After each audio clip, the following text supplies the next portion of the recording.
You have a YouTube channel. What? Oh yeah. Melissa and Shepard. Marriage is an engrossing, loving ceremony that should be cherished by all accounts. However, though this sacred ceremony is meant to bring people together, not all marriages last. This was more than the case for Melissa Shepard, who was an avid partaker in fraud prior to being married. She was in and out of prison, but that didn't matter to her husband Russell Shepard because they were in love. Fortunately, this love didn't last very long and he got off easy with just a divorce.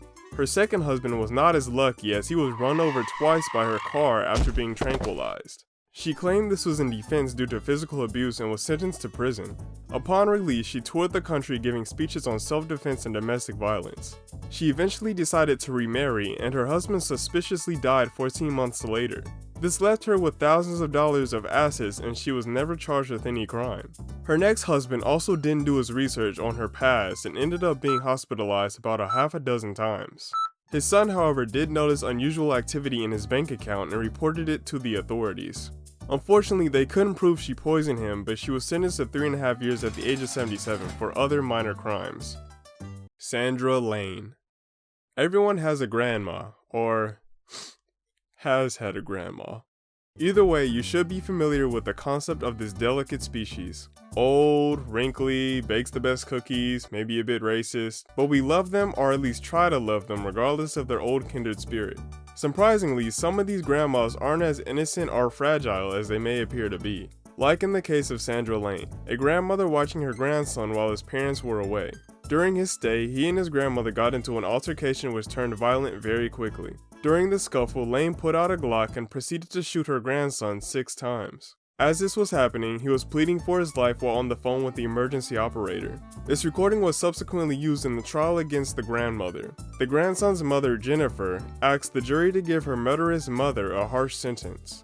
They responded by giving her 20 to 40 years in prison, and upon realizing this, Jennifer gave her mother a big old thumbs up. Tamara Samsonova. If you think you have bad roommates, you haven't seen the half of it. Samsonova had just recently moved into a new friend's apartment after her husband had unexpectedly disappeared. Hide your men, ladies, there's a magician afoot. Once she started staying with Ilanova, she became fond of this new place. She soon began to stay for longer and longer and refused to move out. Of course, this eventually led to their relationship deteriorating, as living with anyone for that long is sure to drive a person crazy. So to fix this, Samsonova decided to give her roommate her favorite dish ever, and even added an extra ingredient: drugs. Unfortunately, Ilanova wasn't fond of this extra ingredient and proceeded to pass out on the kitchen floor. Samsonova then proceeded to dismember her body, starting with the head and then sawing the body in half. She sheared the corpse into pieces before putting it in a bag near a pond. Upon investigation of the apartment, the police discovered blood all around her unit. This obviously made her suspicious, and she was arrested immediately at the age of 68. Baba Anuchka. This deceivingly innocent old lady has shaped up to be one of the most notorious serial killers in the world. She did this by selling love potions, which is also very deceiving in nature. Women from all over her village came to Anuchka seeking a solution for the issues faced by their husbands. She then asked how desperate the problem is and provided a potion to fix the cause. The women would give their husbands the potion mixed in with food or drink, and within a week the issues would magically go away. So why were these love potions so bad? Well, you see, the problems weren't between the spouse and her husband at all. The problem was the husband. Once the potion was consumed, they would fall ill and die within a week of supposed unknown causes. This was done to aid women in abusive relationships and escape their domestic affairs. However, one woman got a bit carried away and used several potions on her first husband, her new husband's uncle, and father-in-law. The 3 deaths raised suspicion, and Anuchka was ultimately arrested and given a life sentence at the age of 90. But how do you give a life sentence to someone who's lived a full life? Easy, you don't. She only served 8 years, then was free to go. She even lived 2 more years before passing at the age of 100. Ray and Fay Copeland. This crime-committing duo was mainly headed by Ray. Ray has had extensive previous experience with fraudulent activities. When he was young, he began a life of petty crime as he stole livestock and forged checks until he was eventually caught.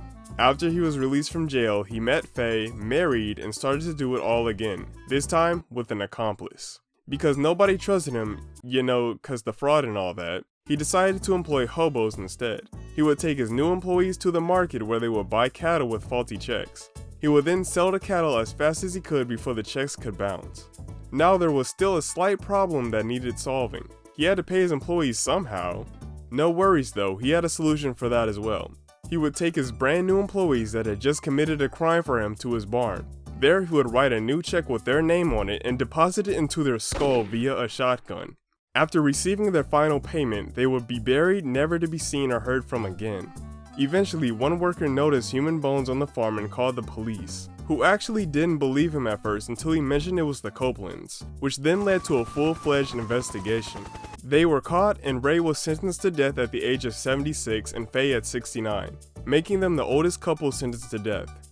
Anyway, that's all I have for this video. Stay cool and peace out.